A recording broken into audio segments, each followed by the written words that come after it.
année, le 11 octobre, le monde célèbre la journée de la fille. C'est l'occasion de reconnaître le droit des filles et les défis uniques qu'elles affrontent partout dans le monde. En regardant la situation de notre pays, il est clair que cette journée est plus que jamais essentielle. Le thème de cette année est particulièrement évocateur. Bien que souvent marginalisées, les filles portent en elles l'espoir et la force de la transformation. Il est temps de les écouter et d'investir dans des solutions concrètes, centrées sur elles et inspirées par leur vision de l'avenir. Parce que lorsque les filles réalisent leurs objectifs, c'est toute la société qui progresse vers ses ambitions globales. Dans cet épisode, j'ai le plaisir d'accueillir une jeune fille exceptionnelle qui partagera avec nous son quotidien, ses défis, ses rêves. Bienvenue à tous dans Conversation avec. Je suis Gina Nzengue et vous pouvez écouter ce programme sur Urban FM 104.5, la station urbaine, mais aussi sur Spotify, sur Deezer, sur Apple Podcast et bien sûr le visionner sur YouTube. Bonjour Grace, comment vas-tu? Bonjour, je vais bien, merci. Je suis vraiment ravie de te rencontrer. Alors, comment était ta journée? Ma journée était bien, c'était bien. Ok, super. Merci beaucoup d'avoir accepté notre invitation. Merci. J'aimerais d'abord, premièrement, te demander si tu peux me parler un petit peu de toi. Qui es-tu? Moi, c'est Mukala Grace Rebecca. J'ai 19 ans. Je suis en première. J'apprends à Tchorko. Et je suis pensionnaire ici, au centre d'accueil. Et là, je nage dans ma 6e année. J'ai 10 frères, dont je suis l'aînée. Et c'est un peu ça. D'accord. Alors, Grace, pour toi, on en parlait un petit peu quand tu me parlais de ta journée. J'essayais un petit peu de comprendre les valeurs que tu défendais. Mais si tu peux les partager un petit peu avec les personnes qui nous regardent. Pour toi, quelles sont les valeurs les plus importantes? Pour moi, les valeurs les plus importantes sont la dignité. Je veux dire qu'en tant que fille, en tant qu'être humain, on a besoin d'une dignité qu'on doit protéger, même si ça ne va pas. Et le respect, parce que quand on respecte les gens, ça ouvre beaucoup de portes. Exactement. Et l'amour aussi, l'amour, aimer son prochain, savoir partager, aider quand son prochain est en difficulté. Pour moi, c'est un peu ça. D'accord. Grace, tu nous accueilles ici au centre. Tu l'as dit un petit peu rapidement. Je vais te laisser la primeur de nous dire exactement quel centre c'est. Tu nous accueilles ici donc au CAPDES, qu'on appelle CAPDES. J'espère que je prononce bien. Alors, peux-tu nous raconter un petit peu ton quotidien? Mon quotidien au CAPDES se passe très bien. C'est, on va dire, comme à la maison, tous les jours. C'est pas toujours fameux tous les jours, mais on s'adapte, on fait avec. Et voilà, c'est un peu ça. J'ai besoin de plus de développement. J'ai besoin de comprendre. Quand tu dis que c'est pas toujours fameux tous les jours, parle-moi un petit peu d'une journée ici. Comment se passe une journée type dans la peau de Grace? Une journée type dans la peau de Grace, c'est que ici, les enfants m'appellent Yaya. Et en longueur de journée, les enfants m'appellent Ya Grace, viens ici, Ya Grace, machin. Et avec les grandes personnes qui sont là, quand on a besoin de moi, je sais pas, par exemple, quand il y a des enfants qu'on vient placer, Monsieur Elvis, le responsable, m'appelle « Oh Grace, viens !» Comme je suis doyenne et tout, pour aller un peu essayer de montrer, faire visiter la personne. Et c'est un peu ça, la journée. Tu te lèves à quelle heure le matin? Le matin, je me lève à 6h. Et ensuite, tu fais quoi? 6h, ensuite, je travaille, on fait les petites tâches ménagères. On a un programme, bien sûr. Si c'est mon tour de nettoyer le dortoir, je me lève tôt, je les nettoie. Si c'est mon tour de préparer, je prépare. Les éducateurs, s'ils ne sont pas là, on lave nos petits frères, un peu comme à la maison. D'accord, et ensuite tu te prépares pour l'école? Ensuite, je me prépare pour l'école. Et quand tu rentres le soir? Quand je rentre le soir, je mange d'abord. Après, je me repose et après, quand je me réveille, j'étudie aussi. Et j'aide aussi un peu les petits aussi à étudier aussi, à faire leurs devoirs. Quelles sont tes matières préférées? Mes matières préférées sont l'économie, même si en seconde, j'ai détesté l'économie. Et puis, les mathématiques. D'accord. Qu'est-ce que tu aimes le plus dans l'économie? Ce que j'aime le plus dans l'économie, c'est que ça nous apprend la gestion des choses de notre quotidien. Ça nous montre comment travailler, comment s'organiser, comment épargner, comment gérer notre argent, nos biens et tout. Vraiment, c'est un peu ça. D'accord. Alors, quels sont tes rêves? On en a parlé un petit peu avant que les caméras ne soient on et tu me partageais un petit peu ce que tu veux devenir. Est-ce que tu peux me redire quels sont tes rêves et surtout qu'est-ce que tu mets en place pour les atteindre au quotidien? D'accord. Déjà, quand j'étais petite, je voulais être ingénieure en bâtiment. Après, j'ai changé parce que j'étais allée à l'hôpital un jour. J'étais allée à l'hôpital et j'avais vu genre des gens, parce qu'ils n'ont pas d'argent, on ne les touche pas pour consulter. Les gens meurent comme ça. Du coup, après, je me suis dit, je vais devenir médecin. Mais j'ai dit médecin après la série dans laquelle j'ai été orientée, en B, ne me permet pas, ou bien du moins c'est ce que je pensais, qu'elle ne me permet pas de pouvoir être médecin.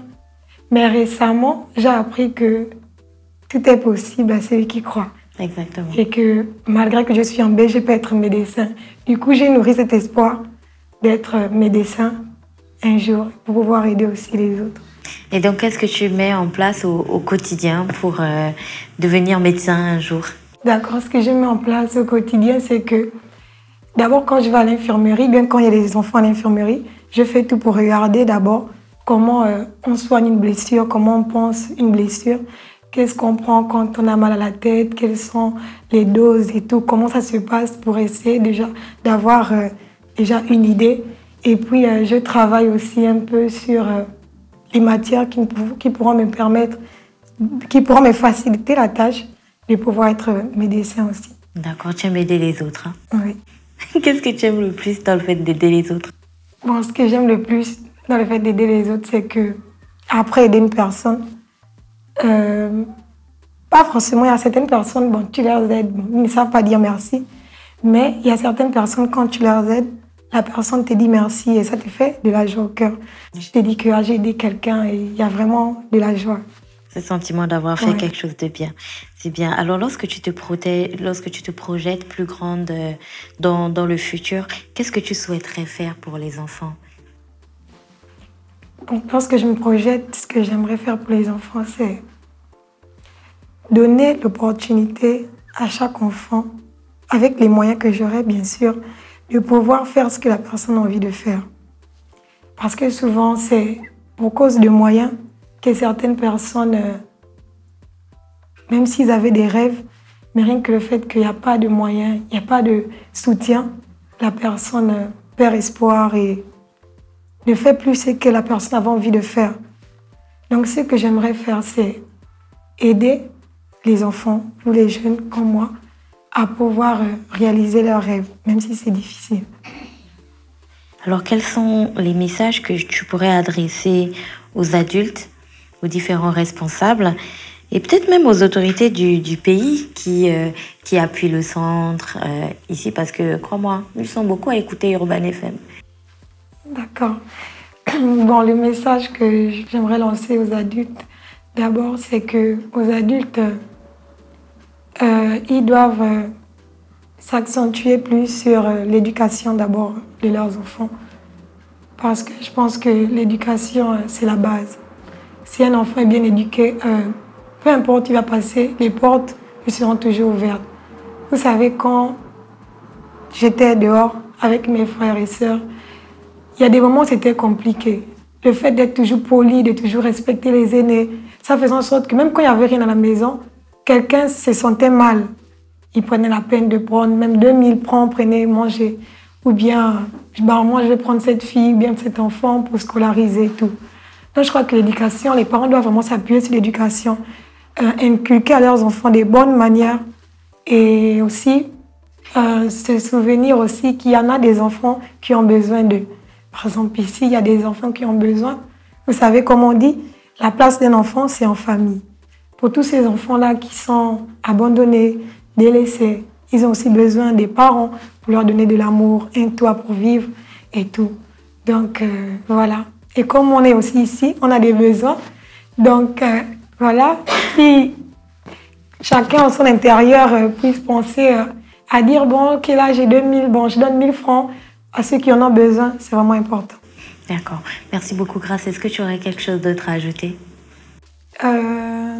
Peut-être à tes frères et sœurs du centre qui vont aussi regarder, écouter l'émission, peut-être écouter à la radio ou regarder, oui, qui sait? Oui, j'aimerais quelque chose à ajouter, c'est que d'abord, je vous remercie. Je vous remercie de m'avoir donné la parole. C'était un plaisir pour moi. Et je parle là, je parle pas seulement pour moi, je parle pour les autres, pour mes frères et sœurs ici, pour tout un chacun. Même pour les personnes qui sont dans leur maison, qui sont avec leurs parents et tout.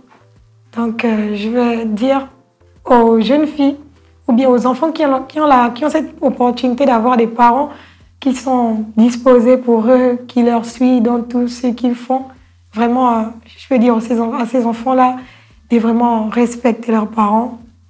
Et pour toutes ces personnes-là qui vivent des moments difficiles aussi, de continuer de se battre parce que tant qu'on vit, il y a de l'espoir.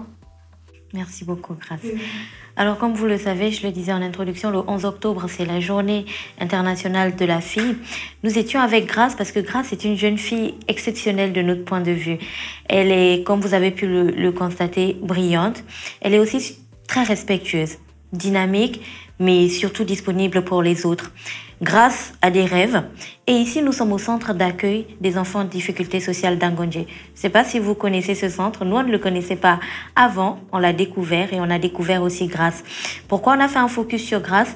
Pour vous faire comprendre que le lieu ou l'environnement dans lequel nous grandissons n'a rien à voir avec ce que nous aspirons à devenir.